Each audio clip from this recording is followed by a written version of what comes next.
എല്ലാവർക്കും വിനീത നമസ്കാരം. ശ്രീമദ് ഭാഗവതം ഏകാദശ സ്കന്ധം അധ്യായം 15 ഇന്ന് ആരംഭിക്കുന്നു. ധ്യാനത്തിൽ നിന്നുണ്ടാകുന്ന സിദ്ധികൾ ഏതൊക്കെയാണ്? ഓരോ സിദ്ധിയും ഉണ്ടാവാൻ എങ്ങനെ ധ്യാനിക്കണം എന്ന് ഉദ്ധവൻ ചോദിച്ചു. ഉദ്ധവന്റെ 9ാമത്തെ ചോദ്യം. അപ്പൊ ഭഗവാൻ ഇപ്രകാരം അരുളി ചെയ്തു. സിദ്ധികൾ പ്രധാനമായിട്ട് 18 എണ്ണാണ്. ഇതിലെ 8 എണ്ണം അതിപ്രധാനങ്ങളുമാണ്. ഇതിനെ അഷ്ടൈശ്വര്യങ്ങൾ എന്ന് പറയുന്നു. അണിമ, മഹിമ, ഗരിമ, ലഘിമ, പ്രാപ്തി, പ്രാകാമ്യം, ഈശിത്വം, വശിത്വം. ഇങ്ങനെ 8 എണ്ണമാണ് അഷ്ടൈശ്വര്യങ്ങൾ. ശരീരത്തെ ഏറ്റവും ചെറുതാക്കി മറ്റുള്ളവർക്ക് കാണാൻ തന്നെ കഴിയാതെ ആക്കുന്നതാണ് അണിമ. ഏറ്റവും വലുതാക്കി തീർക്കുന്നത് മഹിമ. ഘനമുള്ളതാക്കി തീർക്കുന്നത് ഗരിമ. ഘനം ചുരുക്കുന്നത് ലഘിമ. പദാർത്ഥമില്ലാതെ അവയെ അനുഭവിച്ച് സുഖിക്കുന്നത് പ്രാപ്തി. ദേശകാലാവസ്ഥകളുടെ തടസ്സമില്ലാതെ വിചാരിച്ചതെല്ലാം ഉണ്ടാകുന്നത് പ്രാകാമ്യം. തന്നിഷ്ടം പോലെ അന്യന്മാരെ പ്രവർത്തിപ്പിക്കുന്നത് ഈശിത്വം. എല്ലാവരെയും തന്നിലേക്ക് ആകർഷിക്കുന്നത് വശിത്വം. ഈ അഷ്ടസിദ്ധികൾക്ക് പുറമെ അണൂർമിമത്വം, ദൂരശ്രവണം, മനോജവം, കാമരൂപം, പരകായ പ്രവേശനം, സ്വച്ഛന്ദ മൃത്യു, ദേവന്മാരോടുകൂടിയുള്ള ക്രീഡ, സങ്കല്പസിദ്ധി, ആജ്ഞയ്ക്ക് അപ്രതിഹതമായ ഗതി, ത്രികാലജ്ഞത്വം, ദ്വന്ദ്ങ്ങളില്ലായ്മ, പരചിത്തജ്ഞാനം, അന്യാദിഭൂതങ്ങളുടെ ബാധയില്ലായ്മ, സർവത്ര വിജയം തുടങ്ങി അനവധി സിദ്ധികളുണ്ട്. യോഗധ്യാനങ്ങൾ സ്വീകരിക്കുന്നത് സിദ്ധി കൈവരുത്താനല്ല, ആത്മസാക്ഷാത്കാരത്തിനാണ് യോഗം. സിദ്ധികള് സ്വാഭാവികമായി ഉണ്ടായാലും അവയെ സ്വീകരിക്കരുത്. സ്വീകരിച്ചാൽ അധപ്പതനം പറ്റി എന്ന് വരും ഉദ്ധവ. സിദ്ധികളെ കൊണ്ട് അന്യരെ മയക്കാമെന്നല്ലാതെ സ്വയം ഉയരാൻ പ്രയോജനമാകില്ല. ഭക്തിയാണ് ഉത്തമമായ മാർഗം. ഭക്തന് സിദ്ധികൾ ആവശ്യമാണെങ്കിൽ ഞാൻ കൊടുക്കുകയും ചെയ്യുന്നതാണ്. സകല സിദ്ധികളുടെയും ഉടമസ്ഥനായ എന്നിൽ ഭക്തി സമ്പാദിക്കുകയാണ് ജന്മസാഫല്യം എന്ന് ഭക്തവത്സലനായ ഭഗവാൻ ഉദ്ധവർക്ക് ഉപദേശിച്ചു. അഥ ശ്രീമദ് ഭാഗവത ഏകാദശ സ്കന്ധ പഞ്ചദശോധ്യായ. കൃഷ്ണായ വാസുദേവായ ഹരയേ പരമാത്മനെ പ്രണതക്ലേശനാശായ ഗോവിന്ദായ നമോ നമഃ. ശുക്ലാംബരധരം വിഷ്ണും ശശിവർണം ചതുർഭുജം പ്രസന്നവദനം ധ്യായേത് സർവവിഘ്നോപശാന്തയേ. ഗുരവേ സർവലോകാനാം ഭിഷജേ ഭവരോഗിണാം നിധയേ സർവവിദ്യാനാം ദക്ഷിണാമൂർത്തയേ നമഃ. നാരായണം നമസ്കൃത്യ നരം ചൈവ നരോത്തമം ദേവീം സരസ്വതീം വ്യാസം തതോ ജയമുദീരയേൽ. മൂകം കരോതി വാചാലം പങ്കും ലംഘയതേ ഗിരിം യൽകൃപാതമഹം വന്ദേ പരമാനന്ദമാധവം.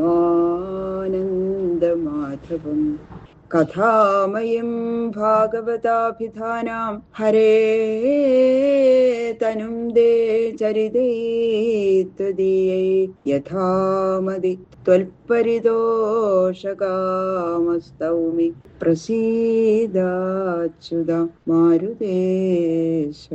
ഗംഗണപതയേ നമഃ. സംസരസ്വത്യൈ നമഃ. ഗുരുഭ്യോ നമഃ.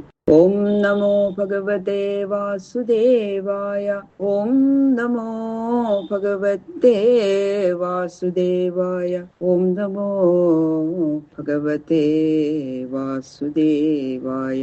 ജിതേന്ദ്രിയസ്യ യുക്തസ്യ ജിതശ്വാസസ്യ യോഗിന മയി ധാരയതശ്ചേത ഉപതിഷ്ഠന്തി സിദ്ധയ. ഓരോ ധാരണകള് അനുസരിച്ചുകൊണ്ട് ഓരോ സിദ്ധികളുണ്ടാകും. അതൊക്കെയും കൈവല്യപ്രാപ്തിയെ വിഘ്നപ്പെടുത്തുന്നതാണ് എന്ന് അറിഞ്ഞ മഹാന്മാര് അവയെ ആഗ്രഹിക്കില്ല എന്ന സംഗതി 15ാമത്തെ അധ്യായത്തില് ഭഗവാൻ പറഞ്ഞു കൊടുക്കുകയാണ് ഉദ്ധവന്.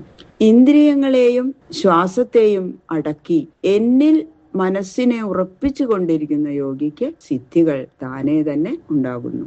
അപ്പൊ അത് കേട്ടപ്പോ ഉദ്ധവൻ പറയുന്നു, കയാ ധാരണയാ കാസ്വിൽ കഥം വാ സിദ്ധി അച്യുത കതിവാ സിദ്ധയോ ബ്രൂഹി യോഗിനാം സിദ്ധിതോ ഭവാൻ.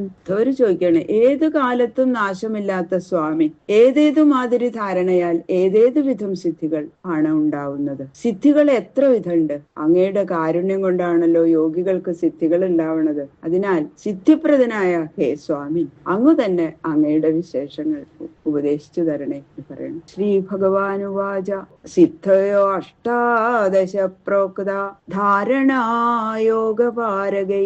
താസാം അഷ്ടൗ മൽപ്രധാന ദശൈവ ഗുണഹേതവ. ഭഗവാൻ അരുളി ചെയ്തു, സിദ്ധികളും അവയ്ക്ക് കാരണമായ ധാരണകളും 18 വിധം എന്ന് യോഗത്തിന്റെ കരകണ്ട മഹാന്മാര് നിശ്ചയിച്ചിരിക്കുന്നു. അവയിൽ 8 എണ്ണമാണ് മുഖ്യമായിട്ടുള്ളത്.